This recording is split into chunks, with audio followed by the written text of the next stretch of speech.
There are days in each of our lives that stand out. Days that are highlighted on a calendar. Days that we remember each year as they pass. One may stand out for some achievement or milestone. Another may mark an anniversary or celebration. No matter who we are, we have these days. In any case, each of these days illustrates unique and special qualities. Something happened that makes that day different than all the others around it. A marriage, a declaration, a victory. But no day in history is like the day that happened over 3,000 years ago. No day before that, and none since, can claim the utter anomaly of that day. Because on that day, by the word of Joshua and by the power of God, the sun stood still in the sky. The day was lengthened and night delayed. That day was not 24 hours, it was something more. And it all started with an alliance of kings. The covenant between Gibeon and Israel was news that spread quickly throughout the southern area of the land of Canaan, and fear spread with it. The people had already heard that Israel was a formidable fighting force, with Yahweh their God, and their army apparently unstoppable. Even before they had come into the land, they had racked up a set of military victories. But after their miraculous crossing of the Jordan, they had had even more. First, they had defeated the fortified city of Jericho. Next, they ambushed and conquered the city of Ai. But what sowed even more fear was this new treaty with Gibeon. Gibeon was a formidable city in its own right, with a trained fighting force, and that Gibeonite force was now backed up by the unstoppable Israelite army. The people in southern Canaan are trembling, and their kings decide to take action with this new news out of Gibeon. We read this in Joshua chapter 10. As soon as Adoni-Zedek, the king of Jerusalem, heard how Joshua had captured Ai and had devoted it to destruction, doing to Ai and its king as he had done to Jericho and its king, and how the inhabitants of Gibeon had made peace with Israel and were among them, he feared greatly, because Gibeon was a great city, like one of the royal cities, and because it was greater than Ai, and all its men were warriors. So Adoni-Zedek, king of Jerusalem, sent to Hoham the king of Hebron, and Piram the king of Jarmuth, and Japhia the king of Lachish, and Debir king of Eglon, saying, "Come up to me and help me, and let us strike Gibeon, for it has made peace with Joshua and with the people of Israel." Then the 5 kings of the Amorites, the king of Jerusalem, the king of Hebron, the king of Jarmuth, the king of Lachish, and the king of Eglon, gathered their forces, and went up with all their armies, and encamped against Gibeon, and made war against it. No sooner had the covenant been made between Israel and Gibeon than an alliance of 5 kings forms against them. Adoni-Zedek, the Amorite king of Jerusalem, may have feared further covenants and alliances because of the people's fears of Israel, and he quickly forms an alliance with surrounding Amorite kings in an attempt to stifle the progress of Israel's advances. And this new Amorite alliance sends their unified army to the city of Gibeon to war against it. Meanwhile, Israel had actually gone back to their home base in the land. Ever since they crossed the Jordan, they had been encamped at a place called Gilgal, and that had served as their launching point for the offensives in the war so far. Now this is important, because Gilgal was about 20 miles away from Gibeon that was suddenly under attack by these 5 Amorite kings. Now 20 miles by car is nothing, but 20 miles marching to battle is a recipe for exhaustion. Gibeon needed help right now, and Israel was at least a day's journey away. You can imagine the scene when messengers from Gibeon arrive at Gilgal and hasten to speak to Joshua. And the men of Gibeon sent to Joshua at the camp in Gilgal, saying, "Do not relax your hand from your servants. Come up to us quickly and save us and help us, for all the kings of the Amorites who dwell in the hill country are gathered against us." So Joshua went up from Gilgal, he and all the people of war with him, and all the mighty men of valor. And the Lord said to Joshua, "Do not fear them, for I have given them into your hands. Not a man of them shall stand before you." So Joshua came upon them suddenly, having marched up all night from Gilgal. Joshua and his valiant men meet the emergency at Gibeon with incredible courage and fortitude, and rather than staying in the camp until daybreak, they set off at once to march through the night to confront the force of the 5 Amorite kings. They travel 20 miles, girded for battle, and finally come to Gibeon to face perhaps the largest army they had seen in the war for Canaan so far. But they weren't alone. God had said to Joshua that the men should not fear, for I have given them into your hands. Not a man of them shall stand before you. I don't know about you, but seeing Jericho and the final battle of Ai, I would have marched that night with great confidence at the battle ahead. These warriors were perhaps beginning to learn that with God, the battle is won before it's even started. And the battle begins. Next we read this.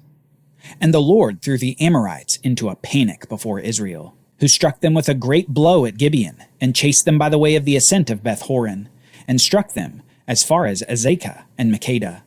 And as they fled before Israel, while they were going down the ascent of Beth-horon, the Lord threw large stones from heaven on them as far as Azekah, and they died. There were more who died because of the hailstones than the son of Israel killed with the sword. This must have been really something. Not only did Israel force this large Amorite force to flee from before them, but God showed his arm from heaven. God sent large hailstones upon the fleeing Amorites. And he sent so many, such that God struck down more of the Amorites than even the army of Israel. Just as he showed his power to defeat the Egyptians at the Red Sea, so here he was showing his power to defeat the Amorite kings and their ill-conceived alliance.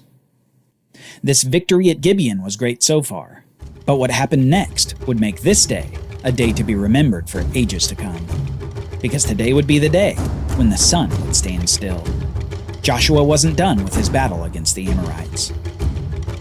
At that time Joshua spoke to the Lord in the day when he gave the Amorites over to the sons of Israel. And he said in the sight of Israel, Sun, stand still at Gibeon, and moon in the valley of Ajalon. And the sun stood still, and the moon stopped, until the nation took vengeance on their enemies. Is this not written in the book of Jasher? The sun stopped in the midst of heaven, and didn't hurry to set for about a whole day. There hasn't been a day like it before or since, when the Lord heeded the voice of a man, for the Lord fought for Israel. What an incredible few sentences. Joshua, seeking to extend the victory and continue the conquest on the fleeing army, looks up at the sun and says to the Lord, Sun, stand still at Gibeon, and moon in the valley of Ajalon. It's as if Joshua is giving orders to the sun and moon, like he would give orders to the army of Israel. There's no pleading here, no doubt. There's simply the request that God would make the day continue so that the victory could be long and complete. Now, the writer of this account knows how wild this would sound to us as readers, and he wanted to be sure that we didn't dismiss this as mere poetry or exaggeration. So he mentions that this battle was also written about in another of the history books of Israel, the book of Jasher. And the writer clarifies that this day is as special as it sounds. He repeats the miraculous event in plain terms and says, the sun stopped in the midst of heaven and didn't hurry to set for about a whole day. That day wasn't 24 hours. It was more like 48 hours. An incredible event that involved God's delay of natural and universal laws. The earth's spinning, inertia, gravity, and many other natural phenomena had to be altered for this event to take place. Rather than moving heaven and earth for Israel, God literally stops heaven and earth such that Israel could enjoy this great victory over the Amorites. That day will be remembered forever as the day that the sun stood still. The day that Israel was victorious over the Amorite alliance. The day that the Lord rained hailstones upon his enemies. But the day wasn't over. Next, we get more details about what happened that day with those 5 Amorite kings. While they had launched a surprise attack on Gibeon, they had quickly and severely been routed, and the 5 kings were now hiding together in a cave. Quite the reversal from less than 48 hours earlier. The 5 Amorite kings fled and hid themselves in the cave at Makkedah. And Joshua said, Roll large stones against the mouth of the cave, and set men by it to guard them. But do not stay there yourselves. Pursue your enemies, attack their rear guard. Do not let them enter their cities, for the Lord your God has given them into your hand. When Joshua and the sons of Israel had finished striking them with a great blow until they were wiped out, and when the remnant that remained of them had entered into the fortified cities, then all the people returned safe to Joshua in the camp at Makkedah. Not a man moved his tongue against any of the people of Israel. Israel continues this amazing day of conquest as Joshua commands his men to continue pursuing the Amorite soldiers to defeat as many as possible. All the while, Joshua has barricaded the 5 kings in their cave at Makkedah.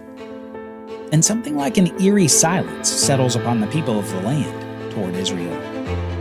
This day and this conquest was so stark, so unbelievable, so effective, that we read that not a man moved his tongue against any of the people of Israel.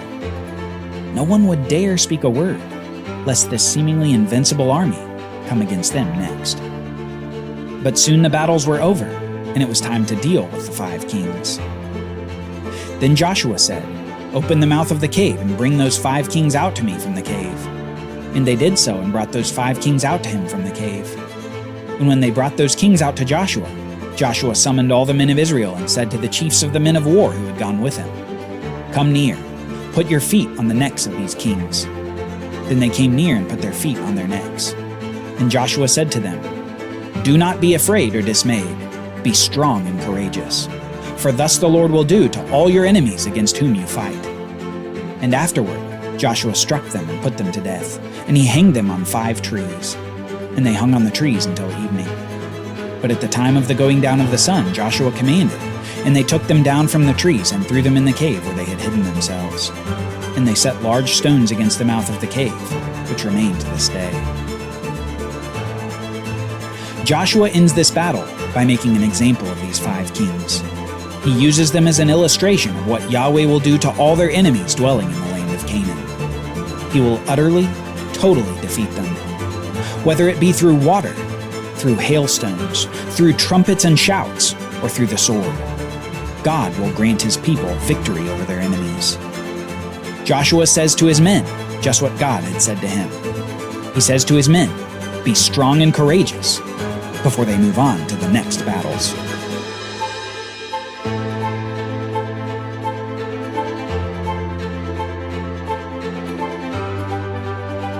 Join us next time as we see Israel conquer southern Canaan before turning their attention to the Canaanites in the north. Canaan is quickly becoming the land of Israel. For Bible readings, reflection questions, and quizzes, don't miss the Bible Brief app. Available on iOS and Android so you can go deeper into the story. The Bible Brief is a project of the Bible Literacy Foundation, a nonprofit dedicated to helping you learn the Bible. Give to support the Bible Brief by visiting BibleBrief.org or tap the Give link in the show notes. Thank you for supporting the Bible Literacy Foundation.